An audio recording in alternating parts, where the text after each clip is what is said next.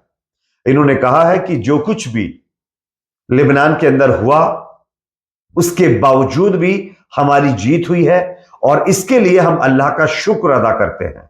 तो ये बयान अब लगातार सोशल मीडिया के ऊपर वायरल हो रहा है। अब एक और अपडेट मैं आप लोगों के सामने रखना चाहता हूं जो कि सामने आ रही है। तुर्की के खिलाफ ईरान ने मोर्चा खोल दिया है। ईरान ने तुर्की को सीरिया में हस्तक्षेप करने के खिलाफ चेतावनी जारी कर दी है, यह कहते हुए कि रूस और ईरान के विपरीत इसकी उपस्थिति अनधिकृत है और नाजायज है, जो सीरिया सरकार के निमंत्रण पर वहां काम करते हैं। यानी कि तुर्की के खिलाफ ईरान खड़ा हो गया है। अभी एक दिन पहले इजराइल की सेना के साथ मिलकर आरोप लगाया जा रहा है कि तुर्की की सेना ने सीरिया में एक ऑपरेशन किया और तमाम जो संगठन है, जो फ्रीडम फाइटर संगठन बताए जाते हैं, उनके ऊपर यह हमला हुआ जिसमें कई लड़ाके खत्म कर दिए गए। और इसी को लेकर के अब जो है ईरान ने तुर्की को चेतावनी जारी की है और सीधे तौर पर कहा है कि अगर वो तुर्की के अंदर जो है इंटरफेयर करेगा तो इसका अंजाम उसको भुगतना होगा। और इसके बाद तुर्की और ईरान के बीच लगातार टकराव बढ़ता जा रहा है। हालांकि खबर यह भी आ रही है कि जो सीरिया के राष्ट्रपति हैं वो रूस पहुंच गए हैं और इमरजेंसी में वो पहुंचे हैं, क्योंकि तुर्की फिर अपनी मौजूदगी सीरिया में बढ़ा रहा है और इसलिए रूस के साथ मिलकर के कहीं ना कहीं तुर्की को सीरिया से हटाने की कोशिश की जा रही है। वैसे तुर्की तो बहुत बड़ी बड़ी बातें करता है ना, कहता है कि हम अपने कौम के लोगों के साथ में हैं, हम उनके ऊपर अत्याचार के खिलाफ हैं, लेकिन ये तुर्की अब क्या कर रहा है? तुर्की क्या कर रहा है? उन लोगों से लड़ाई कर रहा है जो फलस्तीन के लोगों की सपोर्ट कर रहे हैं। ये लोग लगातार सवाल कर रहे हैं। एक और अपडेट सामने आ रहा है दोस्तों, म्यांमार के अंदर रोहिंग्या मुसलमानों के ऊपर जुल्म करने वाले म्यांमार आर्मी के चीफ के खिलाफ इंटरनेशनल कोर्ट ने बड़ा फैसला दिया। स्क्रीन के ऊपर आप खबर देख सकते हैं। अंतरराष्ट्रीय अपराध न्यायालय ने म्यांमार में मुसलमानों के खिलाफ अपराधों के लिए जो म्यांमार के आर्मी चीफ है इसके खिलाफ गिरफ्तारी वारंट जारी करने को कहा है। यानी कि अब म्यांमार का यह आर्मी चीफ भी कहीं ना कहीं कानून के शिकंजे में आ चुका है और इसके खिलाफ इंटरनेशनल कोर्ट ने अरेस्ट वारंट जारी किया है, क्योंकि म्यांमार के अंदर मुसलमानों के खिलाफ किस तरीके की चीजें हुई हैं ये किसी को बताने की जरूरत नहीं है। अगर मैं रिपोर्ट की बात करूं तो इसी साल कुछ महीनों पहले यहां पर देखिए अराकान और इसके साथ साथ रखाइन जैसे इलाकों में लगभग 200 से ज्यादा रोहिंग्या मुसलमानों को खत्म कर दिया गया था और उसके जुल्म में अब इस व्यक्ति के खिलाफ कोर्ट ने आदेश दिया।